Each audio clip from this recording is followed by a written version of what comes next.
Hello, my name is Jeffrey Nicholas. I'm an Associate Professor of Philosophy at Providence College. This is a lecture on Max Horkheimer's Eclipse of Reason, Chapter 3, which deals with the domination of nature. There's a lot to go through here, so I'll try to go through it at a fairly crisp pace.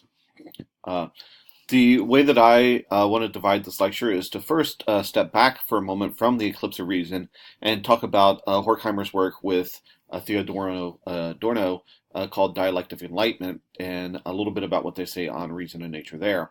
Then I'll get into more specifics about what Horkheimer means by the domination of nature, where this relates to the concept of self-preservation, how the ego and Freud get involved, where Darwinism fits in, and then a few words on Nazism or fascism.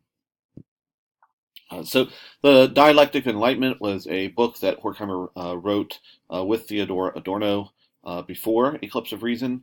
It was written during the Second World War and dealt primarily with the idea that rationality has undermined itself and become myth in the modern period. So there, the same concept of subjective rationality plays the major role throughout the book.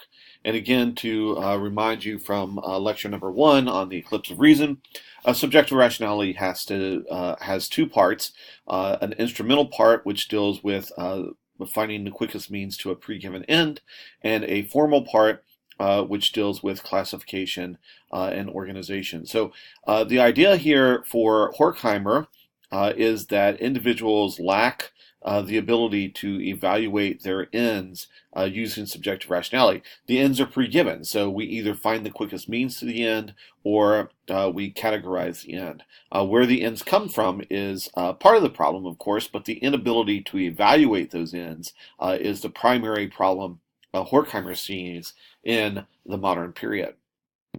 So in relationship to the domination of nature, this takes a particular place in the Dialectic of Enlightenment when they talk about the Odyssey.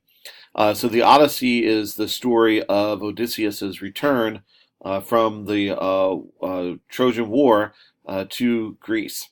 And Horkheimer and Adorno find Odysseus to be the paradigmatic modern individual. So that might seem strange, of course, because we're talking about someone in the ancient times. How's he the paradigmatic modern individual? And it's because, for Horkheimer and Adorno, he is able to dominate nature. So one of the interesting features about the Dialectic of Enlightenment is that Horkheimer and Adorno take Marxism, which is a critique of capitalism, and turn it around and say it's not just capitalism. Capitalism is part of this larger culture which involves subjective rationality and which involves the domination of nature.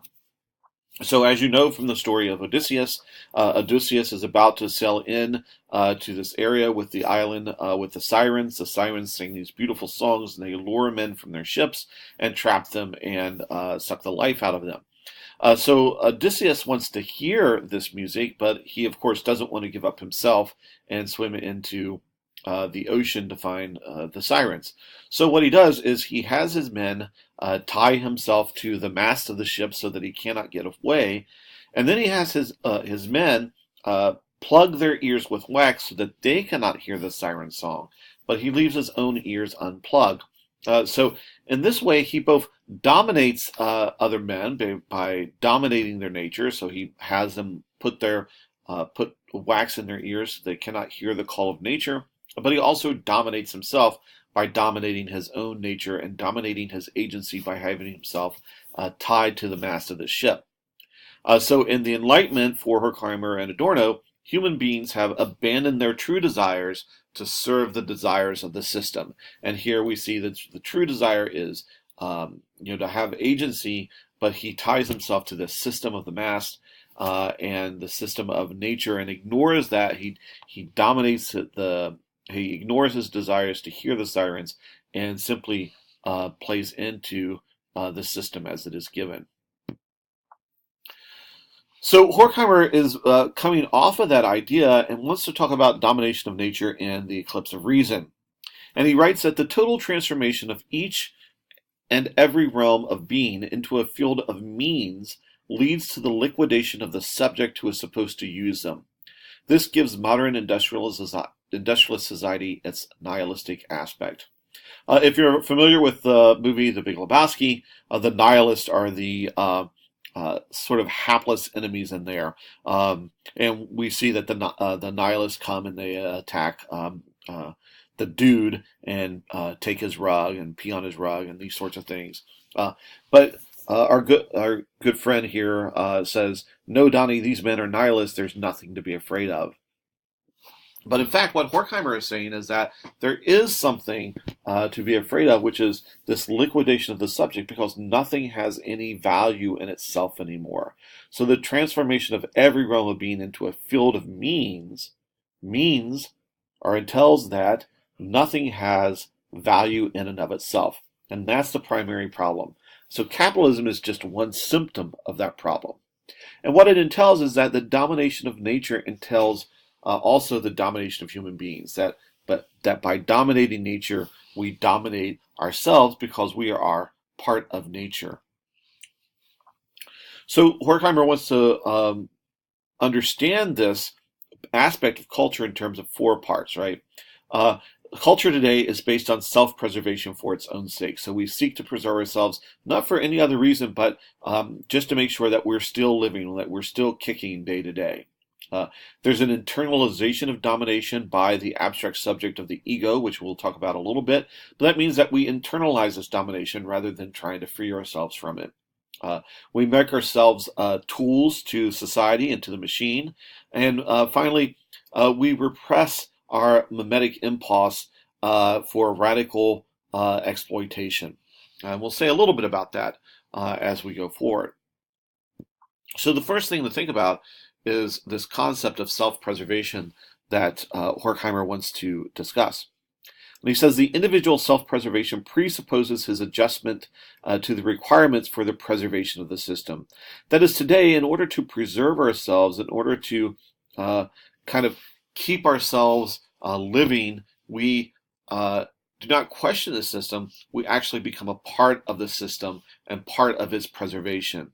So this is the idea, for example, of people who are in credit card debt and they continue to pay the credit card debt and become more indebted to the credit card.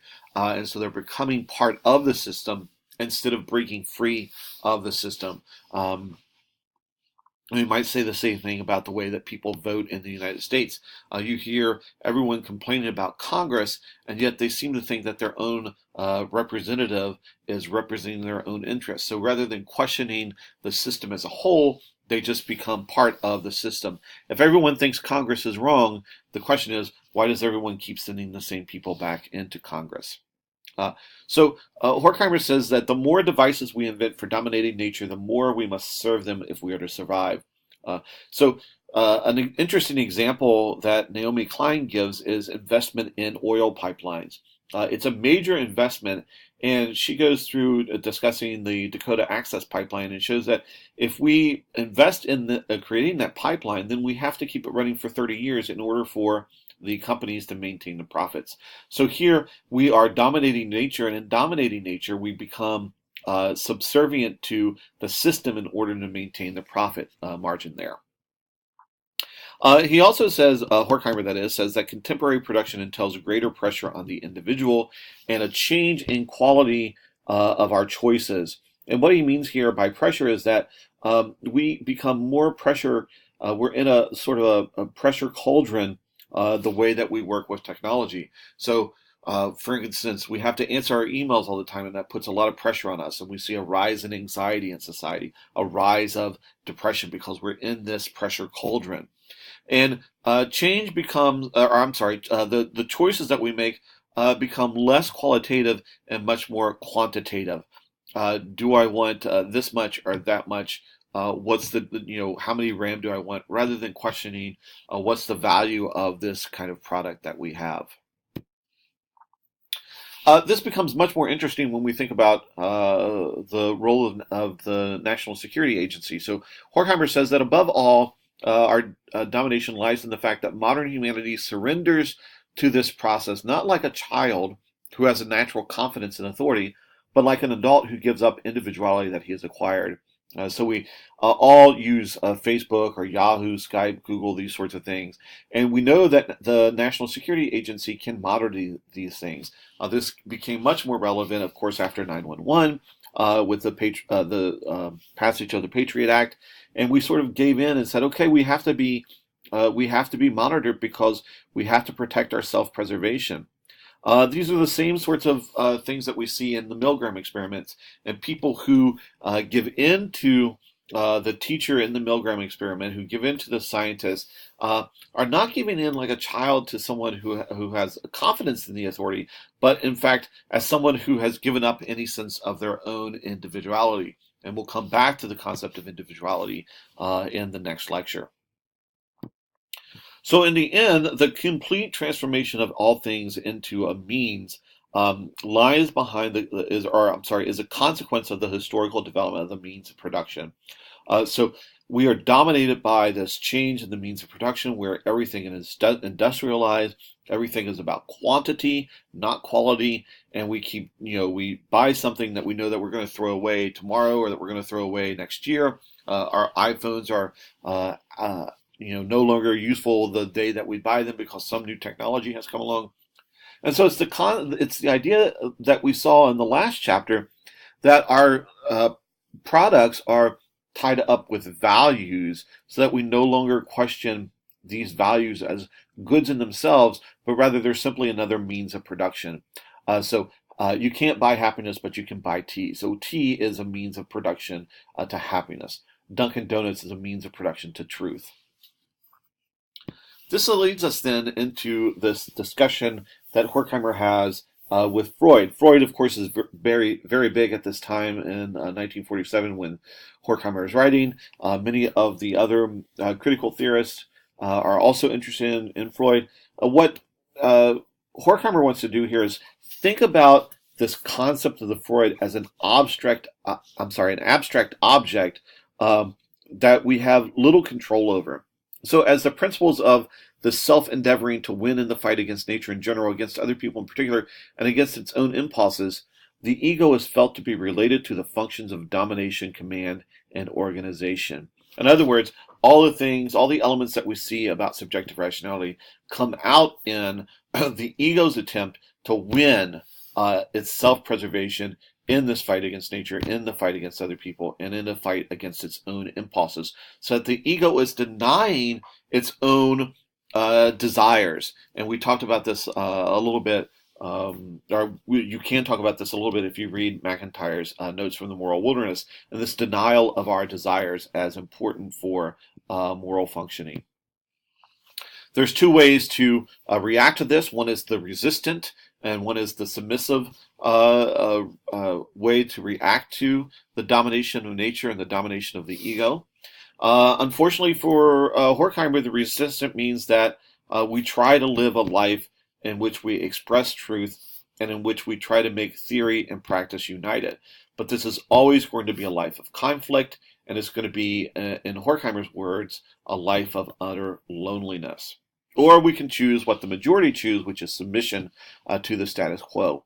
And here we obliterate ourselves by identifying with reality. So going back to the idea of chapter 2, that the the problem here is conformity to reality as such.